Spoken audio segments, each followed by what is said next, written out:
The story starts, we see rain falling at night, and inside a building, our hero is running in fear from a ghost. The ghost is chasing him as well. While running, he reaches the building's bathroom, where he hurriedly opens a stall door, locks himself inside, and tries to hide from the ghost. Suddenly, he sees long hair behind him. It feels like someone is standing there. As soon as he turns around, the ghost appears from above the bathroom and slowly approaches him before finally finishing him off. But this isn't real. It's all happening inside a VR game. Our hero is playing the game while wearing VR glasses, and the scary scenes frighten him so much that he falls off his chair. Panicking, he quickly takes off his VR glasses and looks at his PC monitor, where a flood of comments is appearing on his live stream. Actually, our hero is also a famous streamer. Seeing him so scared, the audience begins making fun of him in the comments. Responding to them, he says, "Playing this game in VR is insanely terrifying."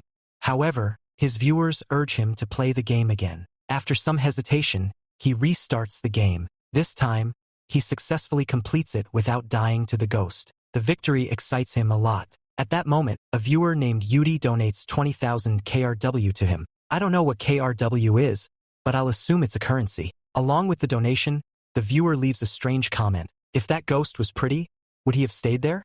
Seeing such a big donation, our hero, Choi his name, becomes very happy and thanks the viewer in a weird upside-down pose. Then, he replies to the comment, "It doesn't matter if the ghost was pretty or not. In the end, she's still a ghost. If you guys find a ghost attractive, that means you've already fallen under its spell." As he's about to end his stream, he receives another comment. It's from someone named Dalmong. "What happened to the collab with Sagi?" Choi looks a little uncomfortable and replies on stream, "I haven't been in touch with Sagi lately, so our collab is on hold for now." After that, the chat erupts with speculation. It's been a month since Sagi last streamed. Something must have happened. He mentioned finding an amazing game, and after that, he disappeared. Some people joke, maybe he's hiding just to play the game? Reading all this, Choi remembers something Sagi once told him, "If you want to do something, do what you like. Don't worry about family. When I tried joining a gym, my family tried to stop me, but once I proved myself, they were happy." With this thought, Choi gives a slight smile and tells his viewers, "I think he's stuck with some urgent work. I'll visit his house to check on him." Saying this, he ends his stream and tries calling Sagi, but his phone is switched off. Seeing this, Choi feels a bit uneasy. He wonders if he should inform the police. On the screen, there are many unanswered messages sent to Sagi. Just then, Choi's mom calls him. He answers, "I'll be there soon." He puts on his jacket and gets ready to leave, unaware that he has left his monitor on. A message from his brother, Hyang, appears on the screen, but we don't get to see what it says. The scene shifts. In a shopping mall, Choi is stepping out of a bathroom when his phone receives a message. It's from Hyang, containing a link. Seeing the link, Choi is surprised and immediately tries calling Hyang, but his phone is also switched off. Choi starts thinking, he sent me a link and then turned off his phone? He opens the link and sees that it's for a game called Ghost Love. The game specifications leave him even more shocked. What kind of weird game is this? A dating game with a ghost? Reading the game details, he jokingly comments, "Game companies really make anything these days." He considers installing the game, but before doing so, he recalls a comment from his stream. Sagi found a game, and after playing it, he disappeared. However, Choi doesn't give it much thought and proceeds with the installation. As soon as the game is installed, lightning strikes in the sky, and Choi gets startled. He exits the shop, unaware that the game has already started on his phone inside his pocket. He gets into his car and starts driving through heavy rain. Suddenly, his GPS begins changing routes strangely, recalculating route. Due to deviation, turn left in a moment. Choi thinks there's a malfunction and doesn't pay much attention. But soon, the GPS starts behaving even more oddly, repeating the same instructions over and over. Frustrated, he tries to turn it off, but the screen won't turn off. His focus shifts from the road, and suddenly, he sees a girl standing in front of his car. Startled, he slams the brakes to avoid hitting her, but despite that, the girl gets hit and is thrown onto the road. Realizing he has hit someone, he looks into his side mirror and sees the person lying there. Panicking, he quickly gets out of his car and rushes to help. As he checks her condition, he tries calling an ambulance, but his phone starts displaying strange messages. Everything happening to him is being written out on the screen. Along with this, 4 options appear, which he tries to skip, but they won't disappear. While he's looking at his phone, the girl suddenly stands up and asks him, "Why did you hit me?" Hearing her voice, Choi's attention shifts from the phone to her. When he sees her face, he is horrified, because she is not alive, but a ghost.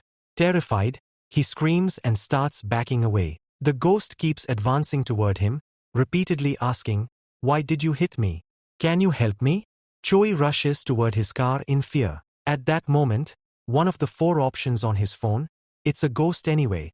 Let's hurry and run away," gets selected automatically, as if the game is controlling his real actions. Seeing him run, the ghost gets furious and yells, "No one wants to look at me. Why does everyone hate me?" Then, a notification pops up, "Affection level decreased." Along with this, a warning appears in the game. The streetlights start flickering and breaking one by one, and the ghost continues advancing toward him in anger. Choi reaches his car, but the door won't open. He desperately tries to unlock it, but before he can, the ghost appears behind him. Sensing her presence, he turns around, only to be grabbed by the throat. She pins him to the ground and sits on top of him, strangling him. For the first time, we see the ghost's real face. She is incredibly beautiful. Just then, a truck speeds toward them and runs over Choi, killing him. However, the scene shifts back to the shopping mall, where another lightning strike hits. Inside the shop, Choi is suddenly shown experiencing the pain of being hit by the truck. His bones are shattering, and his insides are twisting in unbearable pain. He screams in agony. Seeing his strange behavior, an old man approaches him and asks, "Are you okay?" Hearing the man's voice, Choi looks at him and realizes that he has ended up in the same shop again. Finding himself back in the shop, he panics and checks his phone out of fear, because he remembers that the last thing he recalled was sitting on a highway, and then a truck ran over him. But how did he end up back in this shop? Just then, a notification pops up on his phone from the same game, stating, "He has died," restarting from the last save point. At the same time, another message appears, "There is an ongoing date. If he does not wish to continue the date with her, please leave the area." Seeing all this on his phone, his fear intensifies. Along with that, his phone screen displays his status, revealing that one of his lives has been lost due to his death. At that moment, the old man asks him again, "Are you okay?" But Choi doesn't respond. Instead, he panics and runs outside. He rushes toward his car, starts driving, and finds himself back on the same road. Just like before, it's raining as he drives, filled with anxiety and fear. He tries to convince himself, "How can all this be happening just because I downloaded a game?"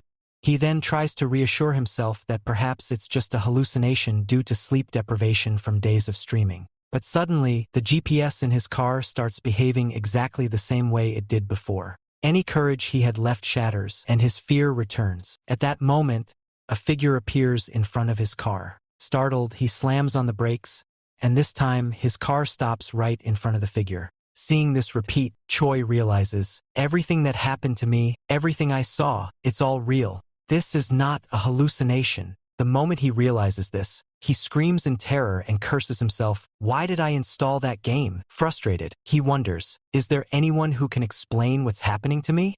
Just then, his phone displays a new task. Seeing it, he comes to a decision. He has no choice but to play this game. Because the game clearly states, the thing he is struggling to accept, is it really happening? Yes, it is real, and it is happening to him for the second time. Then, new options appear on his screen. Isn't she already dead? Carefully turn the car around and escape. B. Do you want to die again? Get out of the car and yell at. C. Offer to drive her home. D. Ask what she is doing here and find out her situation. Looking at these options, Choi is confused. He doesn't know which choice to make. He begins sweating profusely in panic. Even though he tries to calm himself, his fear only grows. Suddenly, the ghost appears at his car window. Seeing her up close, Choi is terrified. But this time, he steadies himself. Taking a deep breath, he steps out of the car and extends his umbrella toward her. With slight hesitation, he says, "I'm not a bad person. I just want to help you. Do you want to go on a drive with me? I'll take you home." The moment he says this, option C is automatically selected. The ghost stares at him in surprise. Silence fills the air. Choi is scared deep down and wonders, should I just run away? Did I make the wrong choice? Lost in thought, he suddenly sees the ghost move toward him, and she hugs him tightly. The force of it makes him fall onto the wet road, and the ghost sits on top of him. But this time, she isn't angry. She is crying. Tearfully, she pleads with him, "Please, don't leave me. I'm so lonely." She starts sobbing, resting her head against Choi's chest. Choi watches in shock. At that moment, a new notification appears in the game. His choice has slightly increased her favorability. Her condition stabilizes.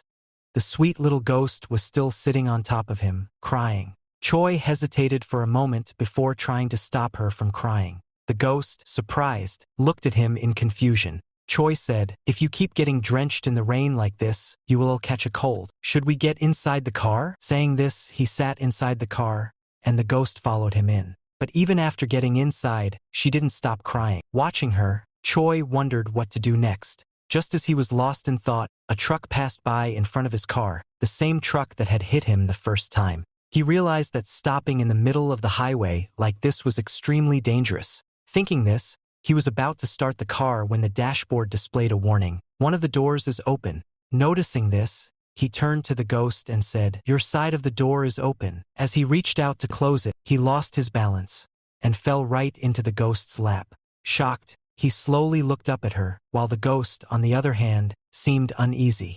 "Wait, how can a ghost feel uncomfortable? She's already dead." The ghost, watching his awkward reaction, asked, "Is this why you invited me into your car?"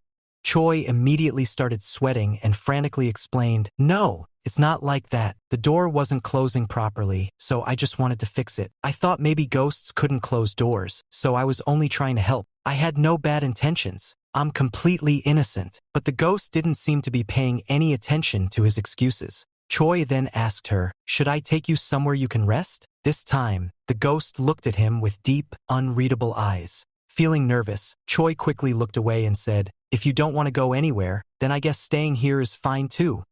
Hearing this innocent response, the ghost suddenly burst into laughter. While laughing, she said, "This is the first time I've ever talked to a human. Thank you for giving me a lift." Then, she introduced herself, "My name is Yun." After a while, the car started moving again, and during the drive, they began talking to each other. Yun said, "I never thought I'd ever get to talk to someone like this. I had already given up all hope." Hearing this, Choi asked, "What happened to you? Why are you here on this highway?" But the moment he asked, he realized he might have asked something inappropriate. He quickly tried to correct himself. "If it's too difficult to talk about, you don't have to answer." But Yun slowly began to explain, "I don't remember much, but I do remember that a stranger gave me drugs. When I woke up, I was on this highway. At first, I thought I had somehow survived. I was terrified that the man who did this to me might come back, so I ran down this road as fast as I could. But over time, I realized something was wrong. No matter how much I screamed, no one could hear me.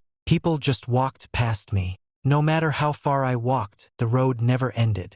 That's when I realized I had already died. I couldn't leave this place. I was stuck here alone. When you first spoke to me, I couldn't believe it. After so long, I finally had someone to talk to. Just thinking about it made me happy, because maybe I could see my family again." Hearing this, Choi hesitated before asking, "But what if your family can't see you? What will you do then?" Yun responded, "Would it bother you if I stayed with you a little longer?" Choi was stunned by her words. Before he could say anything, Yun suddenly smiled and said, "I'm just joking." Then she added, "But could you deliver a final message to my family?" As they continued talking, the night slowly faded into morning. Just then, the game displayed a notification. His first date has ended. Seeing this, Choi turned to Yun, only to realize that she was slowly disappearing from inside the car. "I only regain my senses at night. Can you help me one more time? If you assist me just once more, I might be able to reach my parents' house tomorrow night. And until then, I'll get to spend a little more time here." Hearing this emotional plea, Choi softly asked, "Can we meet again tomorrow? Same place, same time?" Yun gave a faint smile and whispered, "I'll be waiting for you." With that, she vanished. The moment she disappeared, a new notification appeared in Choi's game. He gained 80 points. Rank B in Romance. He has earned 40 LP. As the night ended, an exhausted Choi rested his head on the steering wheel. Just then, his phone buzzed with a message from his Hyang. The message read, "Come to my place. We need to talk." Seeing this, Choi quickly started driving toward Hyung's house. He tried calling him on the way, but his phone was switched off. Choi couldn't understand what was going on. When he reached Hyung's apartment complex, he parked his car and went up to his room. Inside, he called out for Hyung. That's when his eyes landed on the monitor desk and the wall covered in photos. Among all the pictures, he spotted Yun's missing person poster. Just as he was staring at it in shock, someone walked past behind him. The person was wearing a teddy bear helmet. As they passed by, they stopped and turned to look at Choi with a strange, eerie gaze. Choi doesn't pay attention to the door. Instead, he keeps looking at Yun's missing poster and all the photos on the wall. Hyang had a lot of things, most of which were related to missing persons and murder cases. That's when he realizes that people who are unjustly murdered become ghosts and appear as game characters.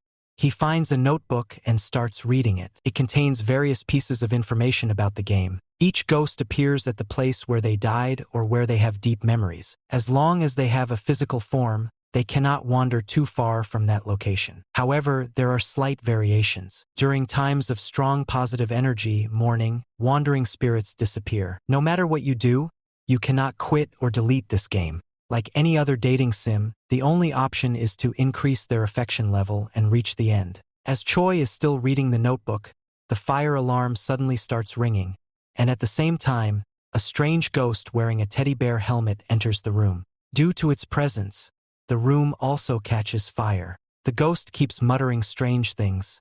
"Hide or your hair will be seen." Choi looks at it in fear. The fire spreads rapidly around the ghost, and it keeps murmuring, "Don't hide in the garden either, or you'll step on the salad seeds." Just then, a game notification appears on Choi's phone, warning that the ghost's affection level is extremely high and he must escape immediately. As the ghost moves toward him, Choi starts trembling in fear, but suddenly, the gas stove in the room explodes in flames. The fire alarm starts sprinkling water to extinguish the flames, but Choi survives the blast. He is left injured, lying on the ground. When he lifts his face, he sees Hyung's message in the fallen notebook, where Hyang had apologized to him.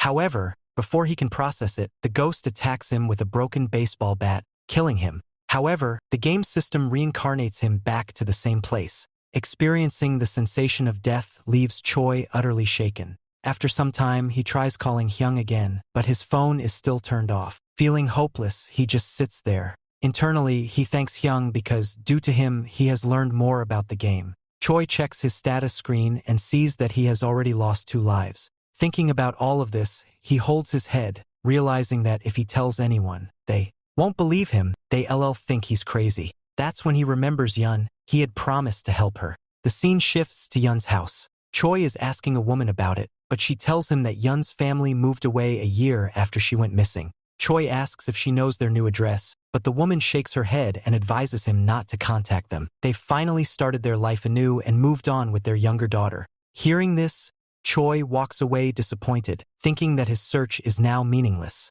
He calls his mother and tells her that he won't be able to come home because he is caught up with some things. His mother gets angry and says, "Are you just going to keep running away? Hyung has already come home, and Dad will be here later too." Choi interrupts her and hangs up the call. Then, he rips down Yun's poster from a nearby pole, holds it in his hands, and starts thinking.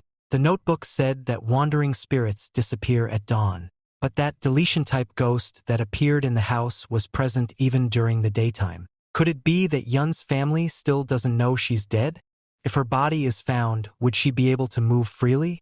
The best option is to meet Hyun and ask her directly. If we find her body, her family will be contacted. Thinking all this, he gets into his car, sets an alarm on his phone, and falls asleep right there. At midnight, Yun sits by the roadside, waiting for Choi. She is confident that he will come, but as a car approaches, she stands up and signals for it to stop. However, the car drives past her without stopping, making her a little sad. Still, she believes Choi will come, but time passes and it starts to rain. She keeps waiting, getting drenched in the rain. Just then, Choi arrives with an umbrella and apologizes for being late. Yun stands up and rests her head on Choi's chest, saying, "I thought you wouldn't come." After this, they get into the car and start driving. On the way, Choi tells her that he went to her house today. Hearing this, Yun gets excited and asks him many questions. "How is my family? Did you get a chance to talk to them?" But Choi replies that he couldn't get any information.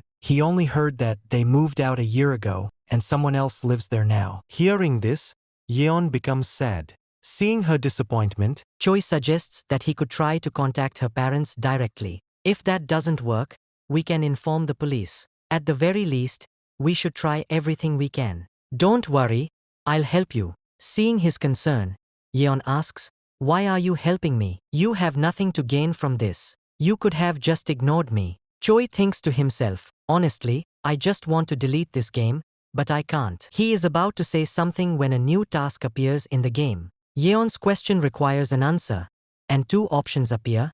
A. Because she's his type. B.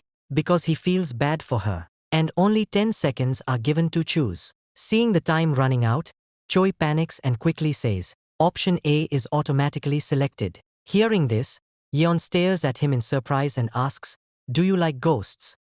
Choi gets flustered and hurriedly explains, No, that's not what I meant. I just can't bear to see a beautiful person crying. I just want you to be happy. Yeon listens to him but doesn't fully understand. Just then, their GPS notification pops up, indicating that they are about to reach their destination.